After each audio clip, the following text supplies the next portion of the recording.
Bastantes visitantes también. Ya luego traeremos ahí algunas sorpresas de lugares que son emblemáticos para el turismo.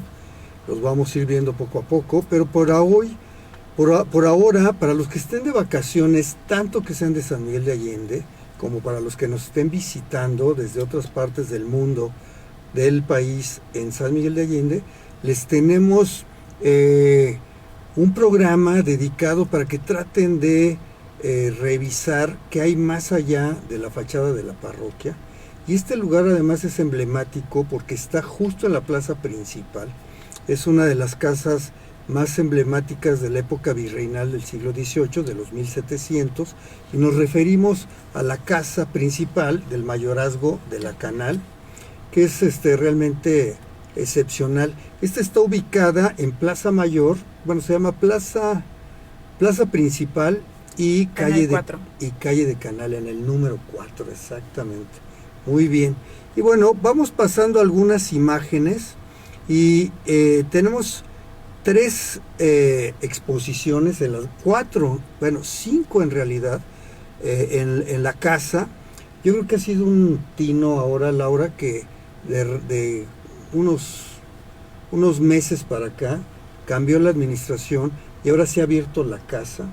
Se quitó aquella casa de visita que había en el patio, en el piso noble, que era el piso de arriba, y se abrió ya todo el monumento, que es un gran monumento.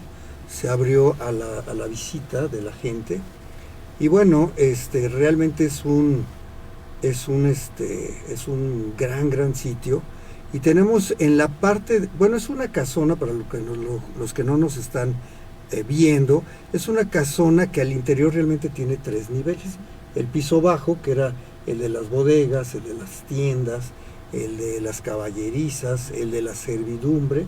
Tiene un piso intermedio, el mezanín, tanto en la fachada este como en la oeste, más bien al interior, que era pues para cuestiones de los administradores, la administración de las propiedades, bienes de la familia del mayorazgo de la Canal, y el piso noble, que es donde vivía la familia, que es el que está hasta arriba. Son 3 niveles.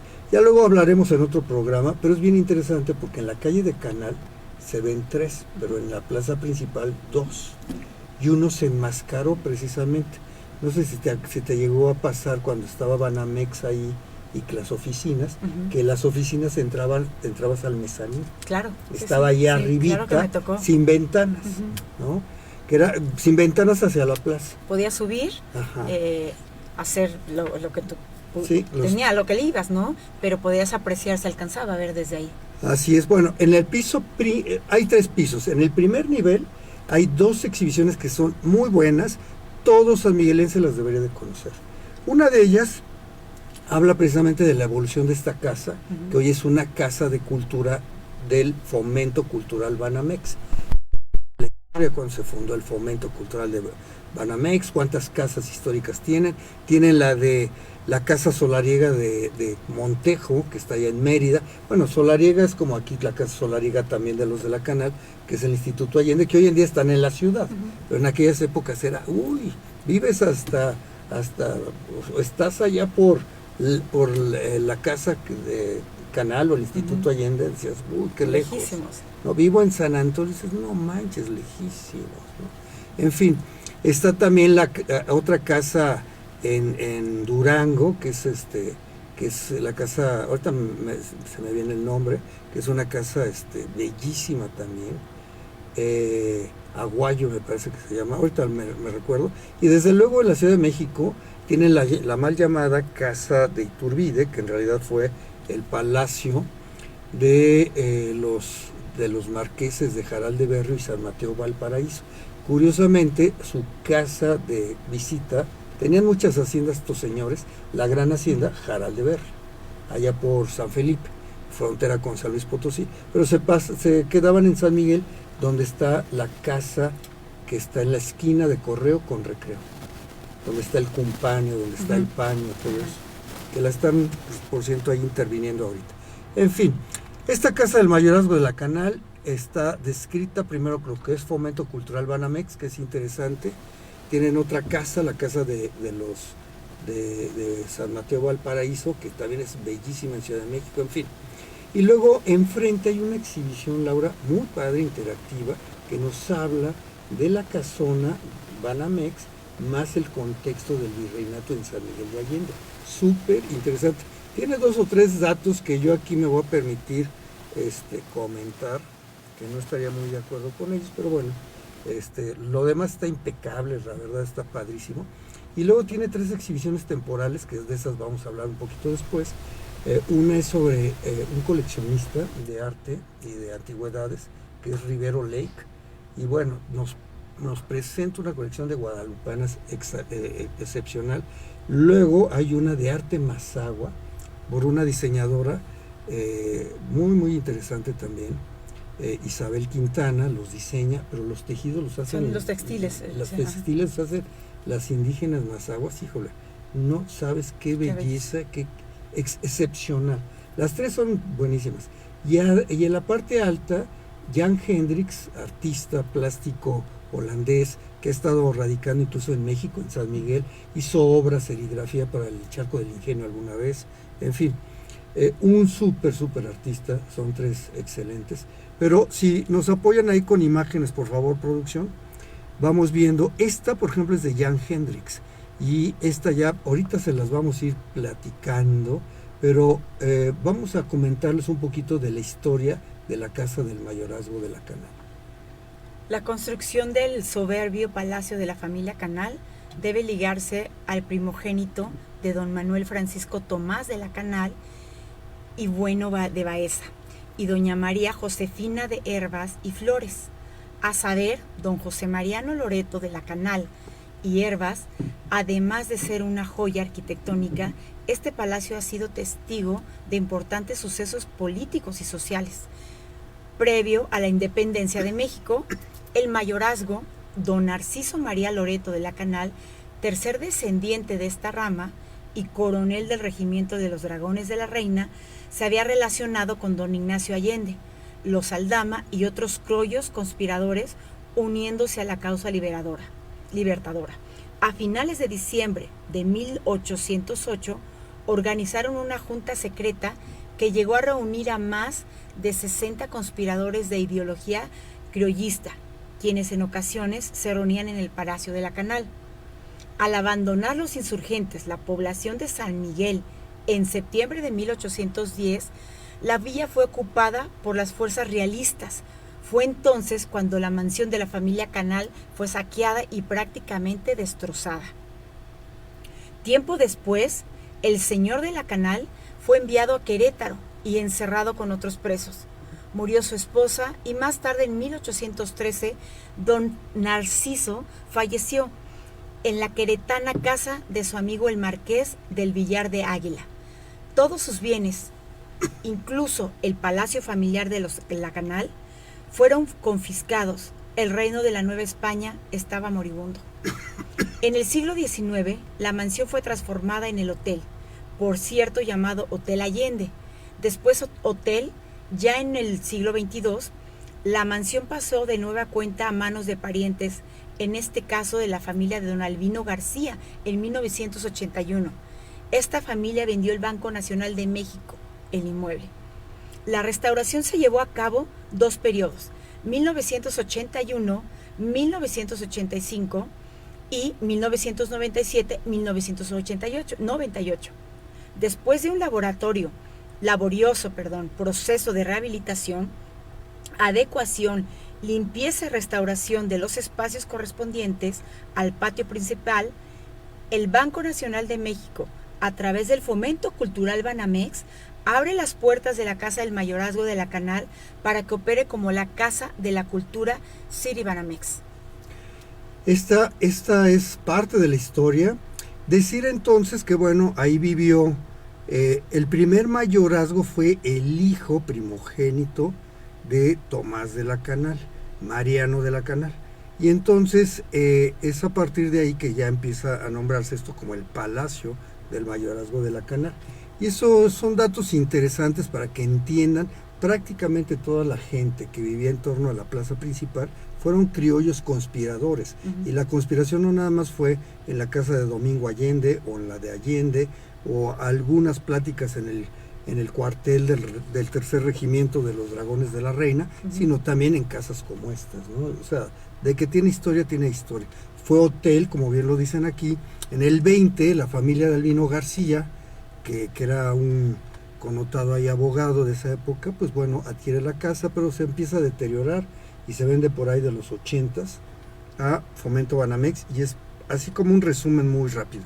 Lo que vemos ahí en la imagen es una obra de Jan Hendricks, el holandés que le decimos, y vean cómo tiene un amor y una pasión por los bosques, por los árboles, y en esta escultura en acero inoxidable que él presenta, que está interviniendo temporalmente el volumen del patio central de la casona del mayorazgo de la Canal, pues bueno, vemos estos juegos ópticos con los portones que se ven ahí de la primera planta, donde estaban bodegas y algunas otras cuartos que daban servicio a toda esta casona.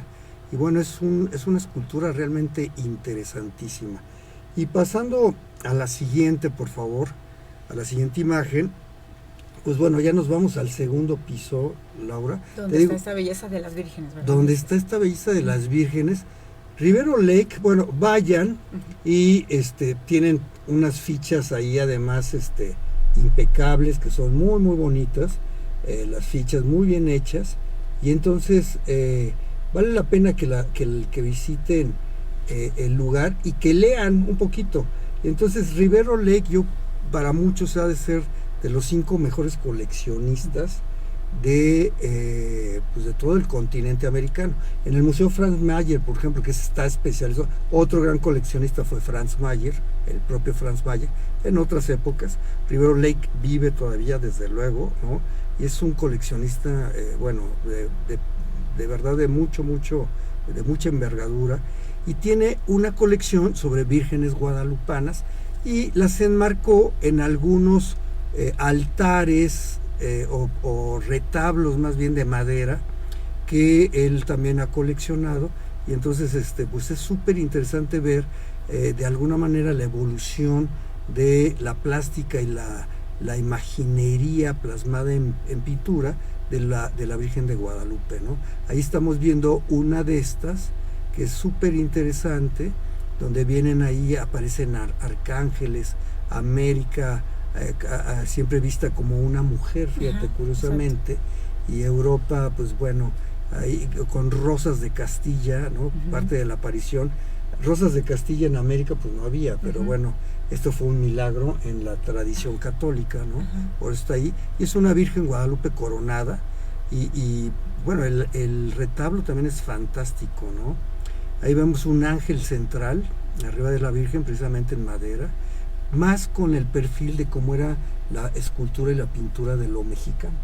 Curiosamente, lo mismo allá en los pies de la Virgen. Este es otro, claro. Este tiene dobles ángeles, ¿no? Y también fascina. Las mismas rosas. Así es. Las rosas es como parte ya oficial que se le tenía que poner a la Virgen. Vienen 4 apariciones que son las oficiales también. Entonces por eso está muy simétrico ahí el cuadro, ¿no? Es sobre una camba de madera que se usaba mucho antes, ¿no? No se usaban tanto los lienzos como hoy se usan, de tela. Y bueno, esas esferas que pusieron ahí, a mí me gustan, es un poquito más contemporáneo, pero enmarcan muy bien toda la sala, es impecable. Fíjate que ¿te acuerdas que hemos hablado que los techos virreinales eran muy altos? No había aire acondicionado, no había calefacción. Muy, muy altos. Y entonces en invierno se cerraban puertas y tal, pero para que no apestara aquello a humanidad, ¿no? Las mujeres se bañaban cada 28 días, decían, ¿no? Decían que la costra, o sea, la mugre, la costra resguardaba la belleza. Y los hombres cada fin de semana, si bien les iba, si se acordaban. Entonces imaginen cómo estaban los humores, les decían, dentro de estas habitaciones. Por eso los techos eran muy altos, pero hoy en día son realmente unas galerías excepcionales las de este palacio. Sí, ahí está, y sabemos, está modificado, ya es un tamaño muy diferente al de ahora. Fue modificado porque fue para para tener estos espacios, ¿no? Este espacio cultural para que podamos apreciar tanto la casa, esta casa de estilo barroco, neoclásico, que es una belleza, ¿no? Así se le han dado adecuaciones para que sea un poquito más amable, pero la estructura sigue siendo la misma y con estas alturas impresionantes que nos permiten dentro de una sala contemplar. Este retablo debe tener por lo menos unos 3 metros 20, una cosa así, y son una joya. Todavía se le ve parte del estofado, o sea, estuvo cubierto con lámina de oro. Pero bueno, recuerden que son precisamente reliquias o antigüedades restauradas y parte de una colección de Rivero Lake en este caso, que son realmente excepcionales. Y bueno, es interesante ver cómo también la Virgen de Guadalupe, pues para muchos también es un códice indígena. Claro, es una imagen valorada por muchos mexicanos, que bueno, tienen su historia y es como un estandarte, ¿no? Es como un estandarte porque al final del día, pues México es eso, es una tradición católica, más por una imposición a base de las armas, sobre todo en el siglo XVI, Ajá. Después a través de un control de las almas, las mentes y el espíritu, ¿no? De alguna manera. Y al final del día se hizo ya cotidiana la religión a partir de los últimos años del virreinato, y qué decir en el siglo XIX y XX, ¿no? En estos lugares continentales. Pero por otro lado, sigue habiendo manifestaciones indígenas, reflejo, muchas de ellas espejo, de las que ocurren por tradiciones indígenas en la propia Villa de Guadalupe, en Ciudad de México, ¿no? Que reflejan eso, que también hay un origen y una visión indígena de este mismo, para la tradición indígena, códice. Entre otros, muy rápido, vean los colores turquesa, blanco y verde de las alas, además de una iconografía de ave más prehispánica, ¿no? Plana, con los colores de los mexicas, que es bien interesante, y tenemos también por ahí el sol que viene, ¿no? Y si vamos a pasar a otra imagen de la guadalupana por ahí. Bueno, vean toda la sala. La cantidad, mira nada más. Híjole, esta sala realmente es una belleza. Una belleza. Empezando desde el piso, el techo también es maravilloso. Ahí tenemos unas columnas, el retablo que está del lado derecho son más de tipo salomónicas, que originalmente eran todas torcidas. Sí. Pero bueno, para la dualidad indígena también tiene ahí un doble simbolismo, pero ahorita no nos vamos a meter mucho en ello. Simplemente decirles que todas las guadalupanas tienen, por ejemplo, en la tradición indígena mexicana, parece ser que es como una Madonna que está esperando un bebé, y que detrás de él tiene el sexto sol, el próximo sol. Recuerden que los mexicas decían que eran los descendientes del quinto sol, en fin. Hay libros bien interesantes, incluso algunos escritos por propios sacerdotes católicos, donde describen toda la iconografía del vestido en rojo con filos dorados, bellísimos. Los propios rayos solares estaban cubiertos con lámina de oro, ¿no? En fin, realmente es interesantísimo.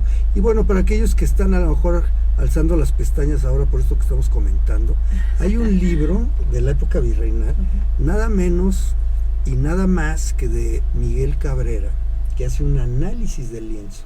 Lo dejo hasta ahí, investíguenlo, y es de lo más interesante. No hay nada como investigar, no hay nada como leer, como saber, y bueno, tener tu propia percepción, ¿no? Y hablan de un códice, el mismo Cabrera en su momento. Esto ocurrió hace pues casi 300 años, para que tengan una idea. Miguel Cabrera, cuando fallece Josefa Lina de la Canal, hija precisamente de don Tomás de la Canal y de Josefa María de Hervás, pues esta mujer va a ser, digamos, la monja fundadora del convento de la Inmaculada Concepción de María, que es las monjas. O sea, de ese tamaño era esta familia, y ese convento prácticamente se lo hacen a esta hija, que bueno, para que no hubiera dudas del catolicismo que tenía esta familia, pues al hijo segundo o a la segunda, pues, o a la primera hija, ¿no? O era sacerdote o era cura, para estar bien con la Inquisición, con la iglesia y tal. Y bueno, ese convento de las monjas es parte de la construcción que donó la familia de la Canal. Incluso en el piso 1 mencionan eso, que se calcula que aproximadamente la mitad de la fortuna de don Tomás y luego de Mariano, el segundo, ya el mayorazgo de la Canal, prácticamente la mitad la donaron a obras pías, obras de la iglesia, la construcción, además de sus casonas, pero también el convento de las monjas, entre otras, ¿no? En fin, ¿por qué les comento esto? Porque Miguel Cabrera, cuando fallece Josefa Lina de la Canal, hace en extremis y muy rápido el óleo de la cara ya fallecida de doña Josefa. Óleo que está, por cierto, no escondido, resguardado, guardado, estuvo exhibido mucho tiempo, pero bueno, ahorita está guardado en el Museo del Pueblo de José Chávez Morado en Guanajuato. Ese era Miguel Cabrera, que hace en esos años, en los 1740 y tantos, este estudio de lienzo. Súper interesante las conclusiones, Laura. ¿Cómo ves? Es una maravilla, de verdad. Y bueno, tenemos, antes de pasar a la siguiente imagen, tenemos un pintor de esos años, nacido me parece que en 1707, 1700, por la primera década de los 1700, en San Miguel el Grande, al gran pintor virreinal, oriundo de esta villa de San Miguel de Allende hoy, antes San Miguel el Grande, que era Juan Patricio Morlete y Ruiz. Pero antes de pasar a eso, vamos a hablar un poquito más acerca de la arquitectura de la Casa del Mayorazgo de la Canal. La Casa del Mayorazgo de la Canal, ubicada en el centro de la ciudad de San Miguel de Allende, es uno de los mejores ejemplos de la arquitectura civil novohispana, en el Bajío, edificada a finales del siglo XVIII o principios del siglo XIV,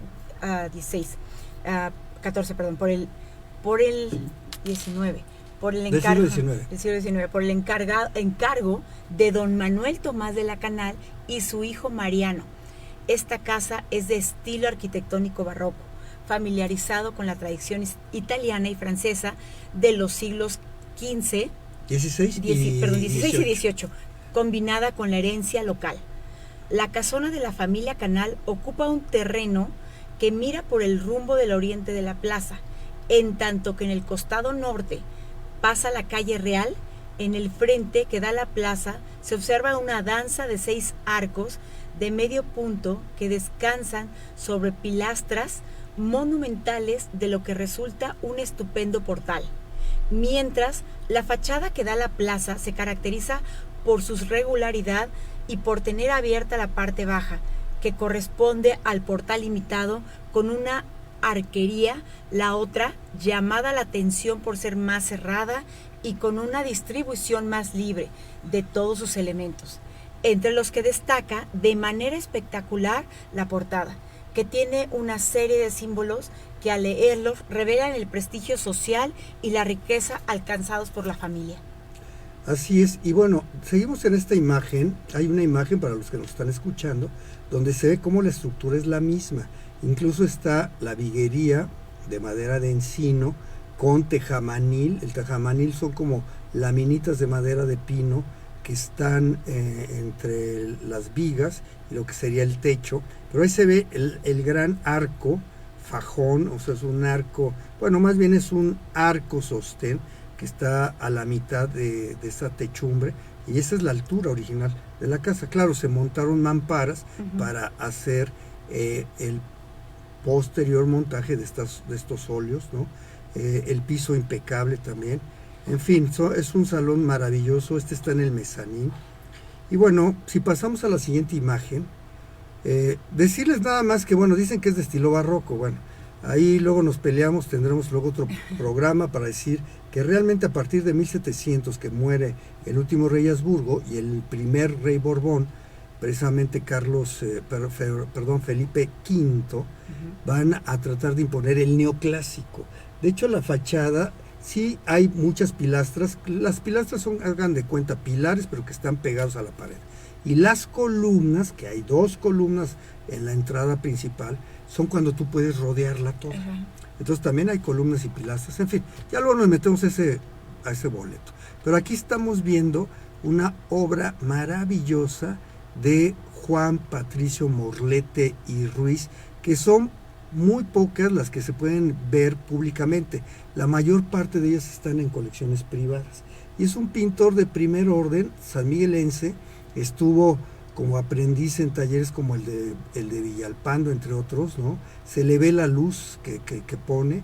Y este cuadro tiene otra característica. El marco es de plata y también fue diseñado por Morlete Ruiz. Entonces es este sí es una joya del barroco. Y recuerden que el barroco para muchos también representó un símbolo como de rebelión criolla, por ser segunda clase en un mundo dominado por peninsulares que vivían aquí en América, ¿no? En fin, es toda una situación. ¿Cuánto mide este cuadro? Este cuadro, más o menos, mide de alto aproximadamente medio metro. Entonces las imágenes que vemos ahí, por cierto, ahí vean la imagen que les decía, el cinturón de la Virgen no está en la cintura, sino arriba del abdomen, ¿no? Tiene inclinada la rodilla izquierda, en fin.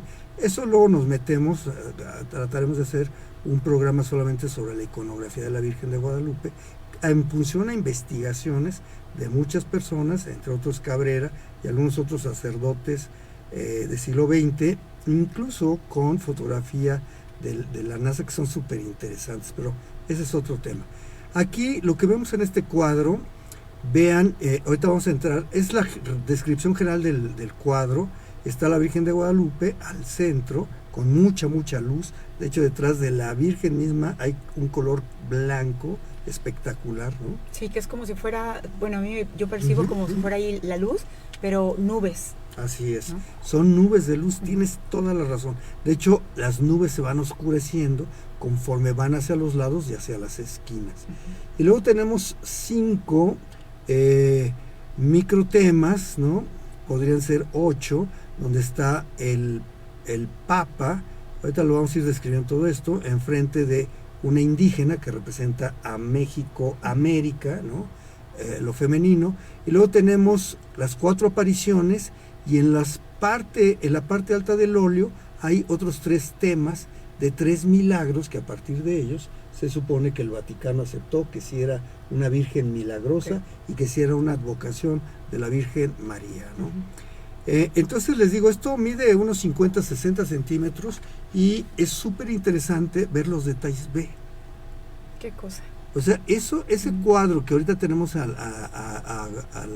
esta imagen que tenemos a cuadro, para los que nos están escuchando solamente, es un detalle de unos piececitos de algunos querubines, un pie pequeño de un querubín, una mano también de algún querubín, la mano izquierda me parece que es también de algún arcángel, algo así, y una corona en oro, ¿no?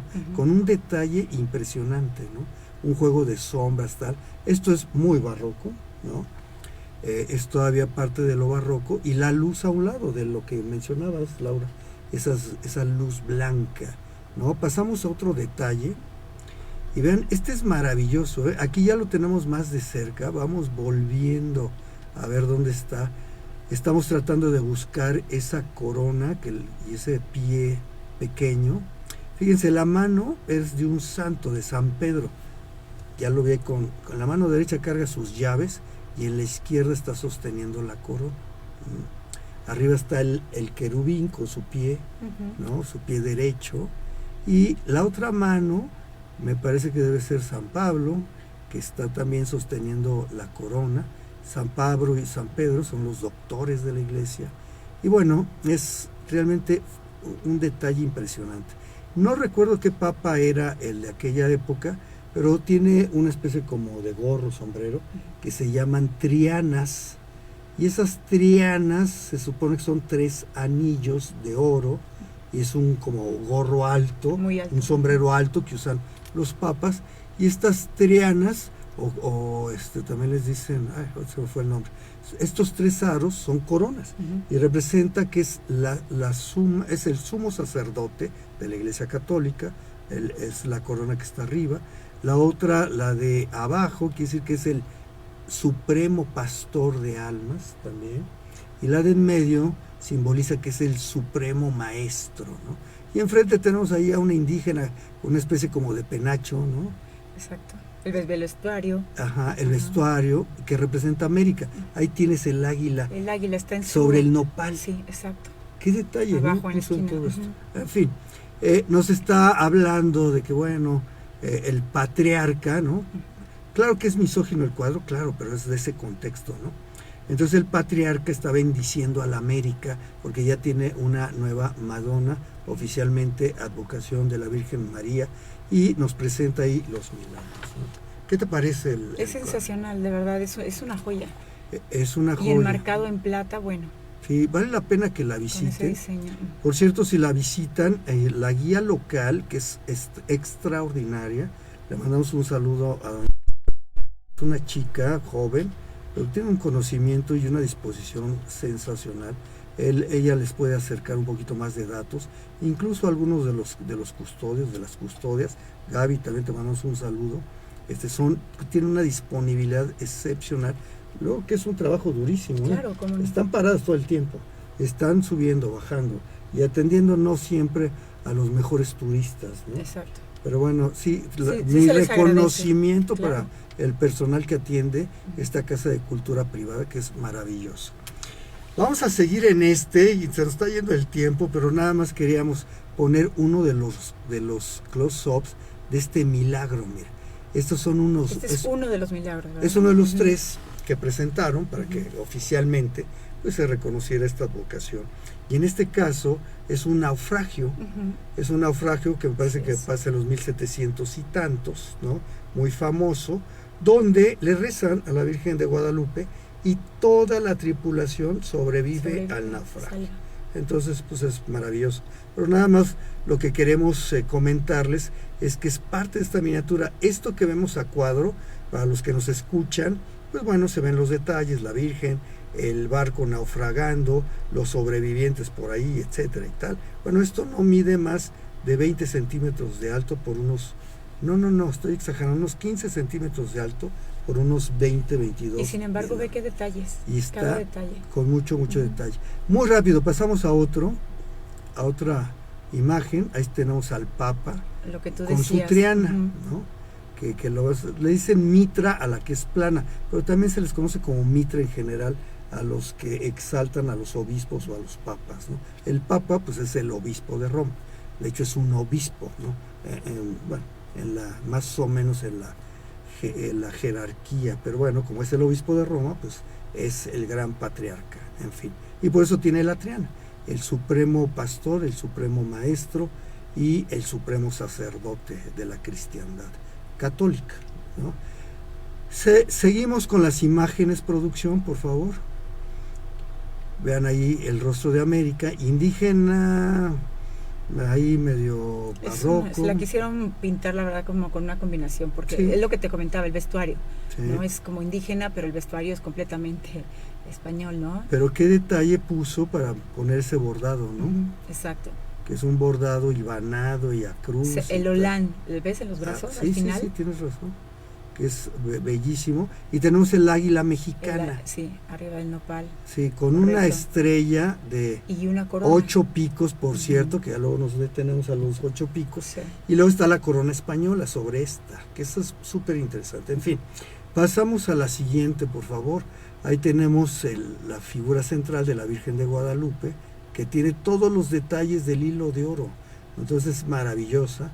Si pasamos a la siguiente muy rápido, y ya nos estamos yendo a la siguiente exhibición. Bueno, hasta acá decir que entonces ya dejamos el mezanín, y ahora subimos al tercer piso, y donde era la cocina, a un lado de la cocina, donde estaba, digamos, el desayunador, dirían hoy, o la mesa para comer ahí junto a la cocina. Estamos en otra exhibición excepcional, que ya no le vamos a dedicar tanto tiempo porque el tiempo nos está comiendo, que es unos diseños, unos textiles diseñados por Isabela Quintana, y va a San Felipe de Santiago, en el Estado de México, cerca de San Felipe del Progreso, cerca de El Oro más o menos, para que nos entiendan, Tlalpujagua, el corazón de los mazahuas. Y con estas mujeres mazahuas hacen unos textiles teñidos, desde el teñido del hilo, ¿no? Es asombroso.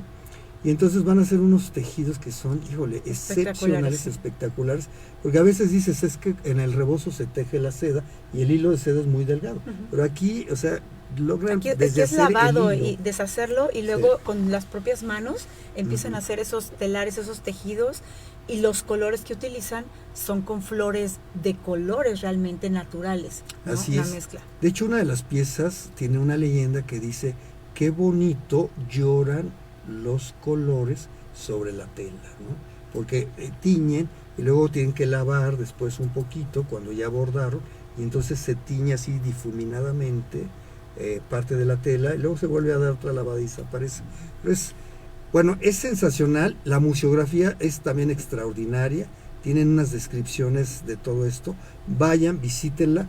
¿Cuánto te puedes dedicar en cada sala? Híjole, yo tranquilamente unos 40, 50 minutos. Claro. Pero bueno, en un par de horas Pero vale mucho la pena. la pueden ver en general, ¿no?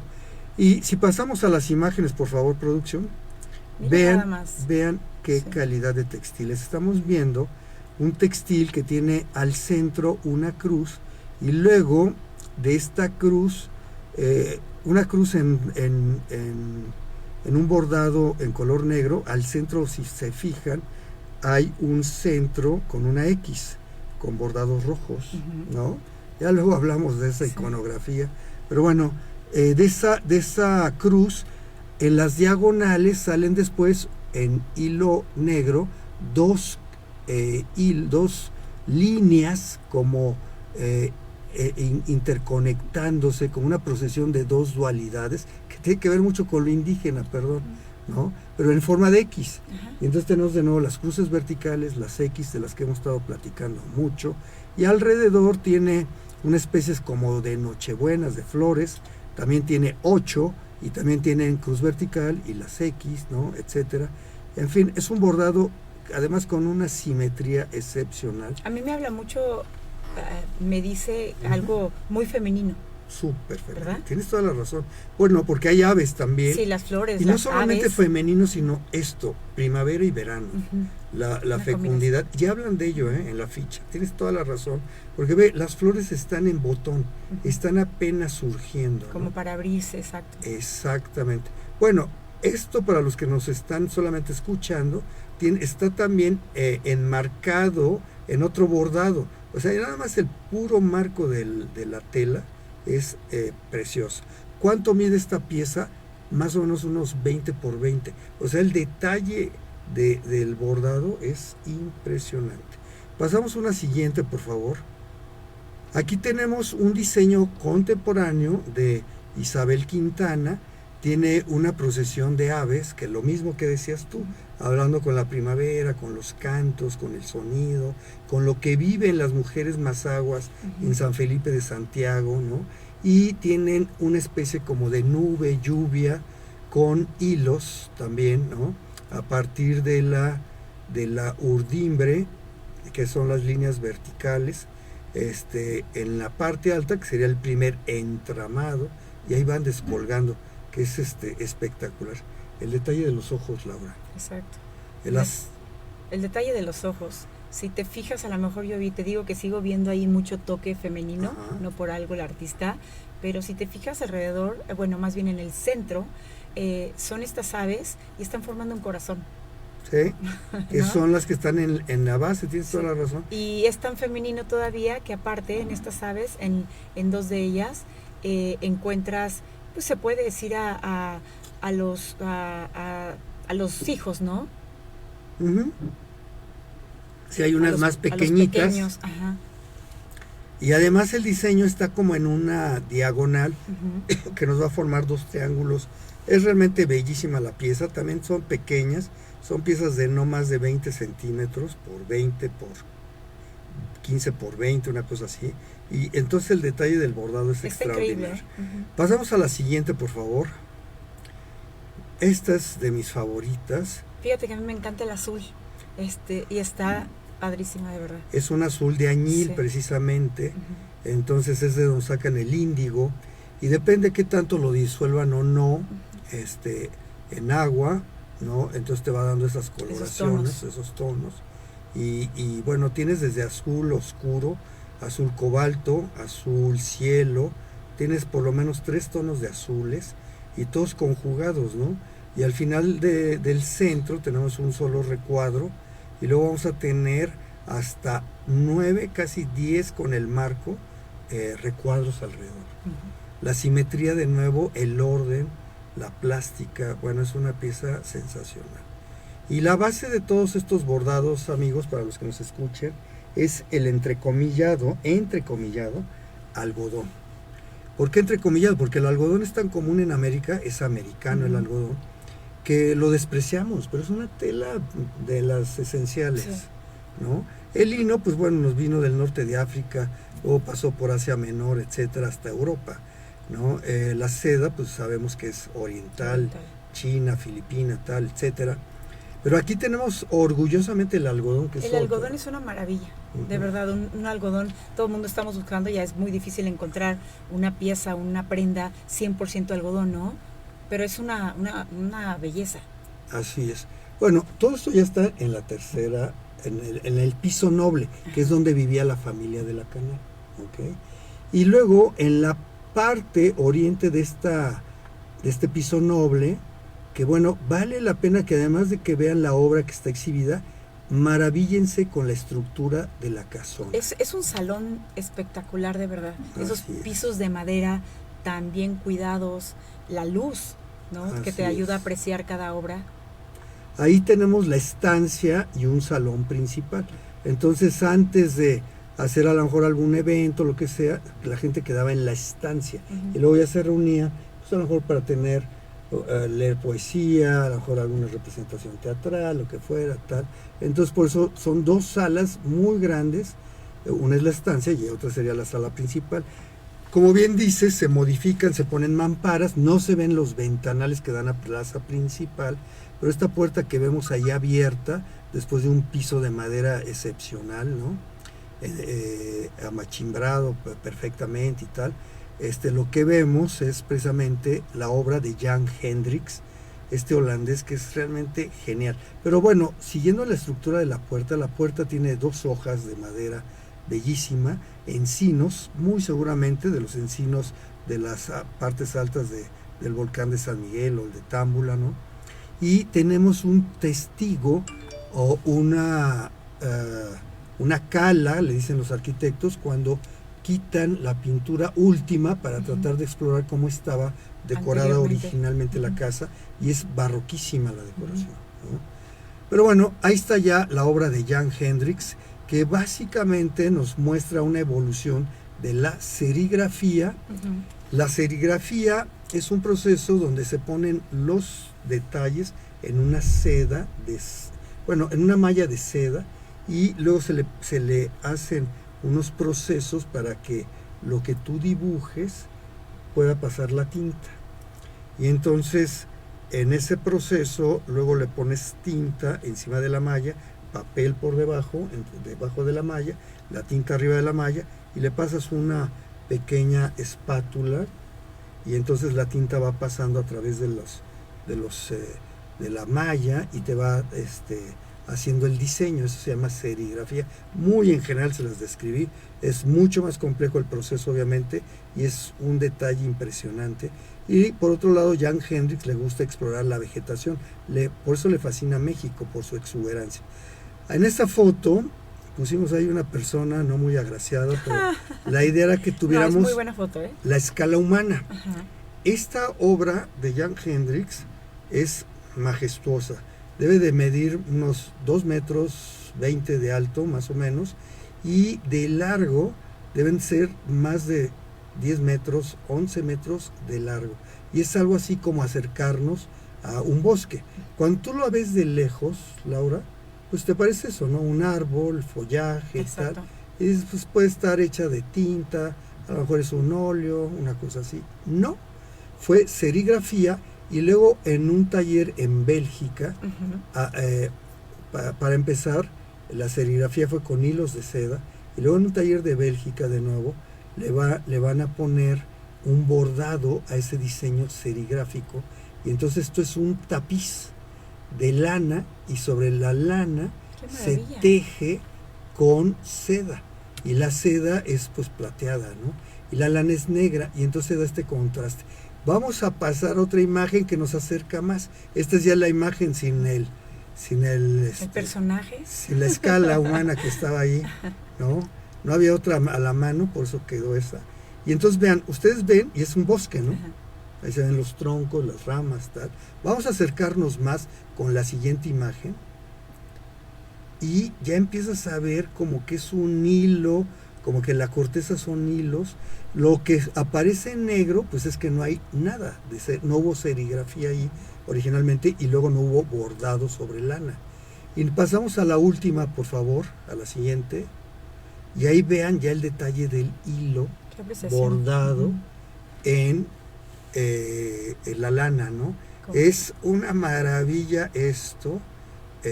Y bueno, cuando lo ves a detalle dices, ¿cómo es posible que de esto haya salido esto?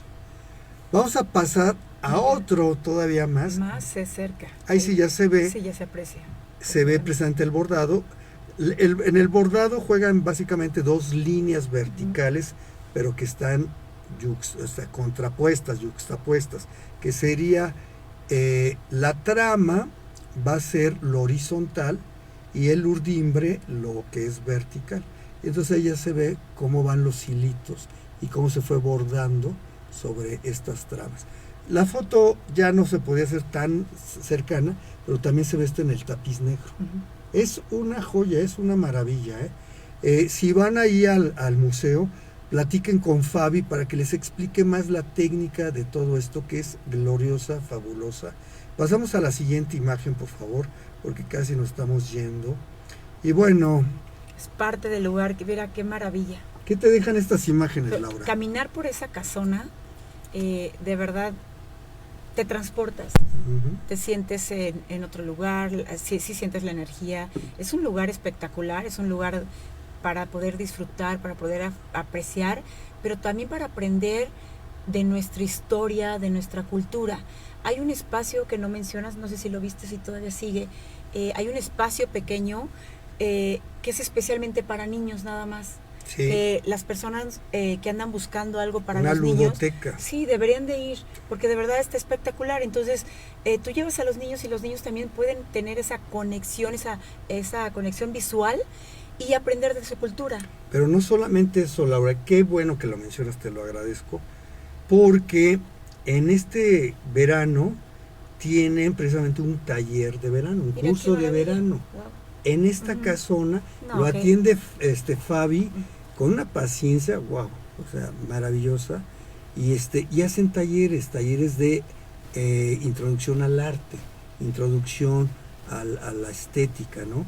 Y entonces sí tienes razón, era donde estaban las caballerizas, y está dedicado solamente a los niños con talleres, no es nada más ahí te entretengo, no, pues es creación. Y tienen a una talentosa Fabi ahí orientándolos y atendiéndolos en este diseño. Bueno, esta última, muy rápido, vayan, visítenlo, el piso es extraordinario, y se llaman, al final de estas arcadas, tenemos una ventana de paisaje. Ahí digo, quienes parados, pasar por ahí, bueno, alcanza a ver la presa, ¿no? Así es. Ahorita estamos apreciando nada más unas nubes, pero bueno, es un contraste divino, ve el color blanco, la arquitectura, vemos ahí Talavera, un mueble de madera, esa combinación, ¿no? Sí, es bellísimo el inmueble, entonces es una ventana de paisaje vivo, ¿no? Si pasamos a la siguiente, por favor, ve ya en el acercamiento, y el paisaje que está atrás, pues es el paisaje parece un cuadro, del río Laja, parece un cuadro extraordinario, pero ahí te va la maravilla, este cuadro es extraordinario todo el tiempo y todos los segundos va cambiando, porque las nubes están en movimiento, el viento también, la luz del sol, etcétera. Es una estética de esta casona genial. El último, si nos hace favor producción, Y bueno, ya en un último acercamiento, además tiene un juego de líneas entre curvas, rectas, que es barroquísimo, por cierto, ¿no? Y el paisaje del valle del río Laja, entre Guanajuato y San Miguel el Grande, que es una hermosura, ¿no? Comentarios, invítanos, Laura, a visitar San Miguel, a visitar esta joya. Pues los invitamos a conocer, sí, como dices tú, esta joya, este regalo que tenemos. La verdad es una belleza, es un inmueble espectacular. Como bien lo decías tú al iniciar el programa, sí tenemos la parroquia, pero tenemos otras cosas impresionantes de verdad. Y hoy nos tocó hablar de este tema, de la Casa del Mayorazgo, que está en Canal 4. Vayan a visitar, vale muchísimo la pena, de verdad, es un lugar espectacular y siempre está lleno de arte y, como lo mencionábamos, de arte, y que eso cuando tú vas y visitas te conecta con tu cultura, aprendes, entonces hay una conexión impresionante, ¿no? Vale muchísimo la pena, de verdad vayan. Muy bien dicho, Laura, y felicidades que vienes de Talavera también, ¿no? Vienes sí. de azul. Exacto, cobalto, así es, Teo, me encanta el azul. Sí, es maravilloso y, como bien dices, nos conecta con nuestra memoria profunda a través del arte. La forma en que extinguimos a nuestros pueblos es quitándonos nosotros mismos nuestra identidad en aras de modas que nos vienen de otros lados. En México tenemos para dar y para enorgullecernos de nuestras raíces. Y qué decir de San Miguel, ¿no? Entonces esta casona, por eso vale mucho la pena, y más con el arte. Al final sí nos conecta desde la raíz México, y por otro lado abierta a la creación mundial, como en el caso de Jan Hendrix, pero con la valoración de la colección de Rivero Lake y las obras de nuestras indígenas Mazahua, de San Felipe de Santiago, a partir de diseños de Isabel Quintana, que son extraordinarios. Entonces visiten la Casa del Mayorazgo, visiten ese primer piso, entérense de cómo funciona y cómo evolucionó este fomento cultural en Banamex, que la verdad vale la pena aprovecharlo, que está abierto al público, y dense una miradita a cuál era el contexto de la casona de San Miguel el Grande, del virreinato, cuando se construyó este inmueble en el siglo XVIII, en los 1700. Y a partir de 1891, si no me equivoco, fue cuando fue ya ahorita a casa de Banamex, ¿no?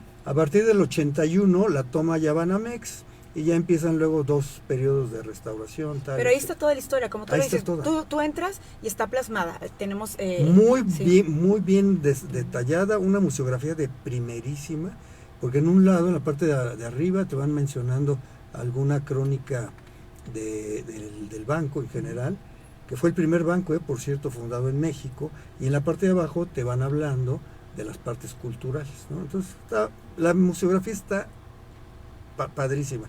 No les comento más. Vayan, sí, visítenlo, vívanlo. Así Laura, es. Se nos acabó el tiempo. Sí, muchísimas gracias, Arturo. Gracias, producción. Gracias a la producción de Dragón Estéreo, y nos vemos entonces en la próxima emisión, y les tenemos por ahí reservado una sorpresa para la próxima emisión. El próximo miércoles nos estaremos mirando y escuchando de nuevo. Gracias por acompañarnos. Gracias, Arturo. Vivan el verano. De nada. Un placer.